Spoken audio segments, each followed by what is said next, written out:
हे श्रोताओं, ये कथा केवल महाभारत के समय की नहीं, ये कथा हमारे आज और हमारे कल की है।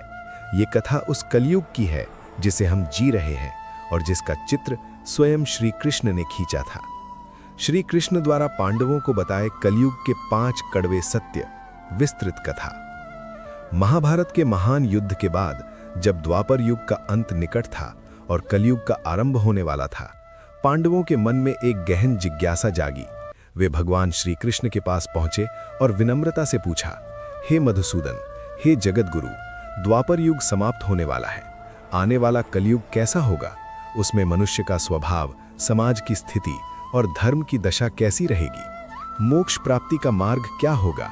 कृपया हमें इन रहस्यों का उद्घाटन करें। भगवान श्री कृष्ण ने अपनी दिव्य मुस्कान बिखेरी और बोले, हे पांडवों, कलयुग के रहस्यों को केवल शब्दों में वर्णन करना कठिन है। ये युग पाप, अधर्म और मोह से भरा होगा। मैं तुम्हें इसका प्रत्यक्ष अनुभव कराता हूँ। तुम पांचों भाई अलग अलग दिशाओं में वन की ओर जाओ। वहां जो भी आश्चर्यजनक या विचित्र दृश्य तुम्हें दिखे, उसे ध्यान से देखो और लौटकर मुझे बताओ। मैं उन दृश्यों के माध्यम से कलयुग के कड़वे सत्यों का अर्थ समझाऊंगा। पांडवों ने श्री कृष्ण की आज्ञा शिरोधार्य की और वन में प्रस्थान किया। शाम को जब वे लौटे तो उनके चेहरे पर आश्चर्य, उदासी और चिंता की रेखाएं स्पष्ट थीं।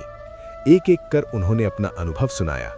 श्री कृष्ण ने प्रत्येक का गहन अर्थ बताकर कलयुग के 5 कड़वे सत्य प्रकट किए। ये कथा आज भी उतनी ही प्रासंगिक है जितनी उस समय थी, क्योंकि हम स्वयं कलयुग के इन लक्षणों को जी रहे हैं। पहला सत्य, युधिष्ठिर का अनुभव। 2 मुहा हाथी, दोगले शासक और नेता। सर्वप्रथम धर्मराज युधिष्ठिर ने अपना अनुभव सुनाया। वे बोले, हे प्रभु, मैंने वन में एक विचित्र हाथी देखा। उसकी 2 सूंडें थीं, एक आगे की ओर और एक पीछे की ओर। वो दोनों सूंडों से कार्य कर रहा था। ये दृश्य मुझे बड़ा आश्चर्यजनक लगा। श्री कृष्ण ने गंभीर स्वर में समझाया, हे धर्मराज, ये कलयुग का प्रथम कड़वा सत्य है। कलयुग में शासक, नेता और प्रशासक 2 मुहे होंगे। जनता के सामने मीठी मीठी बातें करेंगे, न्याय और कल्याण की दुहाई देंगे, लेकिन पीठ पीछे अपना स्वार्थ साधेंगे, शोषण करेंगे और धोखा देंगे। वे एक तरफ से लोगों को लुभाएंगे और दूसरी तरफ से ठगेंगे, बोलेंगे कुछ और करेंगे कुछ। आज के समय में हम देखते हैं कि राजनेता चुनावों में बड़े बड़े वादे करते हैं, लेकिन सत्ता में आने के बाद अपने हितों को प्राथमिकता देते हैं। ये दोगलापन कलयुग की प्रमुख विशेषता होगी। धर्म और नीति का दिखावा करेंगे, लेकिन अंदर से लोभ और कपट से भरे रहेंगे।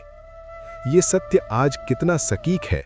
राजनीति में दोहरे मापदंड, भ्रष्टाचार और जनता के साथ छल, ये सब कलयुग के इस पहले लक्षण के प्रमाण हैं। दूसरा सत्य, अर्जुन का अनुभव। वेदों वाला पक्षी मांस खाता, पाखंडी धर्मगुरु।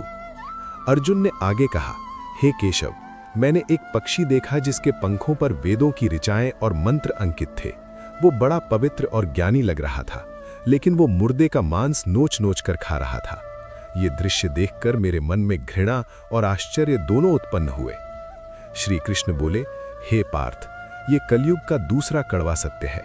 इस युग में ऐसे लोग प्रचुर मात्रा में होंगे जो बाहर से बड़े धार्मिक, ज्ञानी और पवित्र दिखेंगे। वे वेद शास्त्रों की बातें करेंगे, प्रवचन देंगे, लेकिन अंदर से क्रूर, लालची और अधर्मी होंगे। वे दूसरों की संपत्ति हड़पने के लिए किसी की मृत्यु तक की प्रतीक्षा करेंगे। धर्म का दिखावा करके लोगों को ठगेंगे, लेकिन उनके कर्म अधर्म से भरे होंगे। आज हम देखते हैं कि कई तथाकथित संत और गुरु बाहर से भगवा वस्त्र धारण करते हैं, लेकिन अंदर से भौतिक सुखों में लिप्त रहते हैं, अनुयायियों का शोषण करते हैं। ये पाखंड कलयुग में चरम पर होगा। ये सत्य हमें सावधान करता है कि सच्चा धर्म कर्मों में होता है, दिखावे में नहीं। तीसरा सत्य, भीमसेन का अनुभव। गाय बछड़े को अत्यधिक चाटना, अत्यधिक ममत्व और लाड़ प्यार। भीमसेन ने अपना अनुभव बताया, हे माधव, मैंने एक गाय देखी जो अपने नवजात बछड़े को इतना चाट रही थी कि बछड़े की त्वचा से खून निकलने लगा। गाय का स्नेह इतना अधिक था कि वो हानिकारक हो रहा था।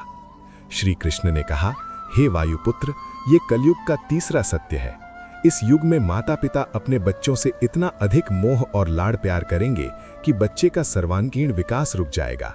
आवश्यकता से अधिक स्नेह उन्हें जीवन की कठिनाइयों का सामना करने में असमर्थ बना देगा। बच्चे कमजोर, निर्भर और संघर्ष से दूर हो जाएंगे। आज हम देखते हैं कि माता-पिता बच्चों की हर इच्छा पूरी करते हैं, उन्हें कष्ट सहन नहीं करने देते। फलस्वरूप युवा पीढ़ी तनाव सहन नहीं कर पाती, छोटी-छोटी असफलताओं से टूट जाती है। अत्यधिक मोह स्नेह नहीं, विष बन जाता है। ये सत्य पारिवारिक संबंधों पर गहन चिंतन कराता है। संतुलित स्नेह ही सच्चा प्यार है। चौथा सत्य, सहदेव का अनुभव। भरे कुओं के बीच सूखा कुआं, स्वार्थ और दान की कमी। सहदेव जो सबसे बुद्धिमान थे, बोले, हे प्रभु, मैंने कई कुएं देखे, सभी पानी से लबालब भरे हुए, लेकिन उनके बीच का एक कुआं पूरी तरह सूखा था। ये कैसे संभव है? श्री कृष्ण ने उत्तर दिया, हे सहदेव, ये कलयुग का चौथा कड़वा सत्य है। इस युग में मनुष्य अत्यधिक स्वार्थी हो जाएगा। धनवान लोग अपने वैभव में डूबे रहेंगे, विवाह, उत्सव और भोग विलास में लाखों करोड़ों खर्च करेंगे, लेकिन पड़ोस में भूखे प्यासे गरीब को एक कौर या घूंट पानी भी नहीं देंगे। दया, दान और करुणा की भावना लुप्त हो जाएगी। कहीं अन्न सड़ रहा होगा, कहीं लोग भूख से मर रहे होंगे।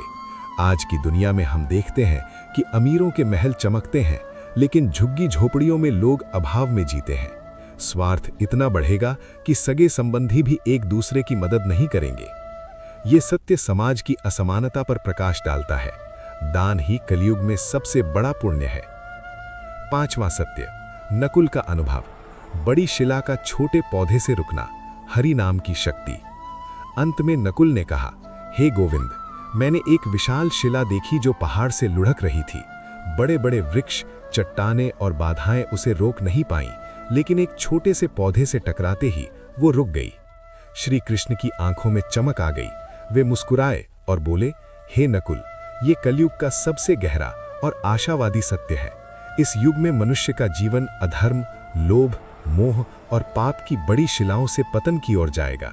धन, सत्ता, ऐश्वर्य जैसे बड़े वृक्ष उसे बचा नहीं पाएंगे, लेकिन भगवान के नाम का एक छोटा सा पौधा, हरे कृष्ण हरे राम का जप, हरि नाम संकीर्तन उसे पतन से रोक लेगा। कलयुग में मोक्ष का सबसे सरल और शक्तिशाली उपाय यही है। नाम जप की महिमा इस युग में सबसे अधिक होगी। जो मेरे नाम का सहारा लेगा, वो इस युग के सभी कष्टों से मुक्त हो जाएगा। ये अंतिम सत्य हमें उम्मीद देता है। कलयुग कितना भी कठिन हो, भगवान का नाम सब कुछ सहज बना देता है। कथा का उपसंहार और शिक्षाएं। इन 5 सत्यों को सुनकर पांडव चिंतित और उदास हो गए। वे बोले, हे प्रभु, यदि कलयुग इतना भयावह होगा तो मनुष्य कैसे जीवित रहेगा?